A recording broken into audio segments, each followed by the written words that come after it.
밤마다 들려오는 쿵쿵거림. 아이가 뛰는 소리인지 의자 끄는 소리인지 모를 진동이 천장을 타고 내려옵니다. 또 시작이야.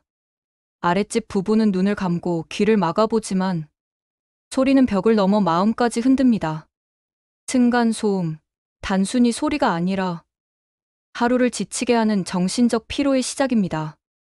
그렇게 한밤의 평화가 무너지고 있습니다. 다음 날, 아랫집 남편은 결국 관리사무소로 향합니다. 어제도 밤새 쿵쿵거렸어요.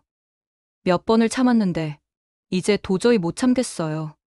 직원은 고개를 끄덕입니다. 비슷한 민원이 매일 3, 4건 정도 들어옵니다. 먼저 안내문을 보내고 중재 절차를 안내해 드릴게요. 관리사무소는 단속 기관이 아닙니다. 하지만 주민 간의 첫 번째 조정 창구입니다. 관리사무소의 중재는 감정을 가라앉히고 대화의 첫 단추를 다시 끼우게 합니다. 직원이 윗집을 찾아가자 집 안에는 아이 웃음소리가 가득합니다. 아이들이 집에만 있으니 답답해서 그래요. 일부러 그런 게 아니에요. 그렇습니다. 대부분의 층간소음은 고의가 아닌 생활소음입니다. 그러나 아래층에서 듣는 입장에선 그 소리가 밤마다 쿵쿵거리며 불면의 원인이 됩니다. 한쪽은 억울하고 다른 쪽은 힘듭니다. 그렇게 오해가 쌓여갑니다. 결국 어느 날 아랫집 남편이 천장을 막대기로 쿵 하고 칩니다. 윗집은 깜짝 놀라 휴대폰으로 영상을 찍고 문자 메시지가 오갑니다. 조용히 좀 해주세요. 애도 못 뛰게 하라는 거예요?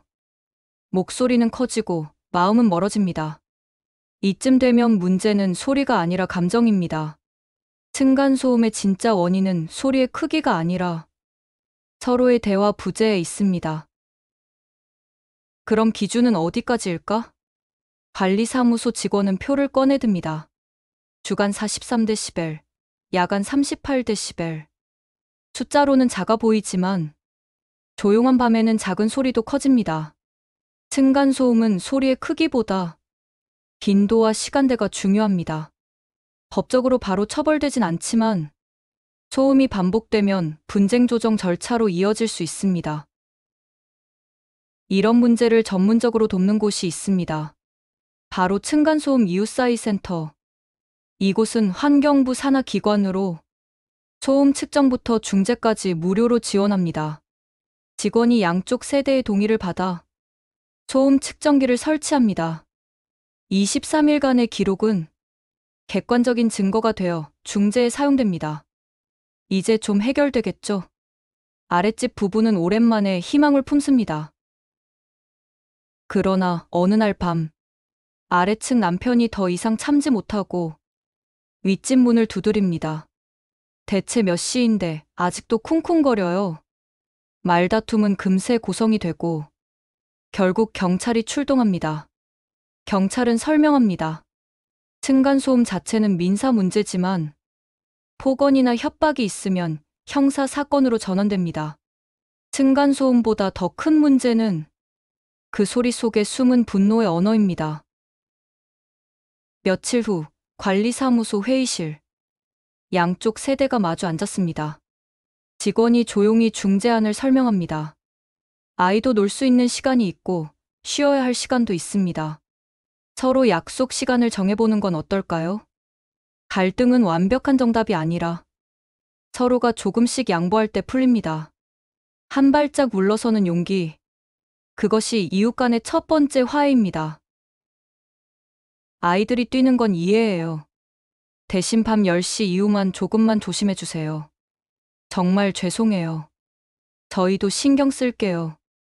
그렇게 대화가 오가자 어색하던 눈빛이 조금씩 풀립니다. 소리의 원인을 찾아내는 것도 중요하지만 마음의 벽을 허무는 건 더 큰 일입니다. 이해가 시작되면 층간소음은 대화로 끝날 수 있습니다. 관리소장은 말합니다. 층간소음은 법보다 감정이 앞서요. 그래서 저희는 중재보다는 듣는 일을 합니다. 관리사무소는 감정의 중간자입니다. 직접 해결할 수는 없지만 서로의 목소리를 전해주는 역할, 그것이 공동체의 첫걸음입니다. 며칠 후, 윗집 아이가 조심스럽게 장난감을 굴립니다.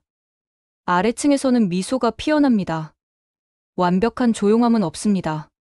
하지만 배려가 있으면 불편함은 이해로 바뀝니다.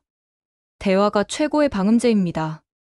그리고 그 대화는 서로를 향한 작은 배려에서 시작됩니다. 아파트는 작은 사회입니다.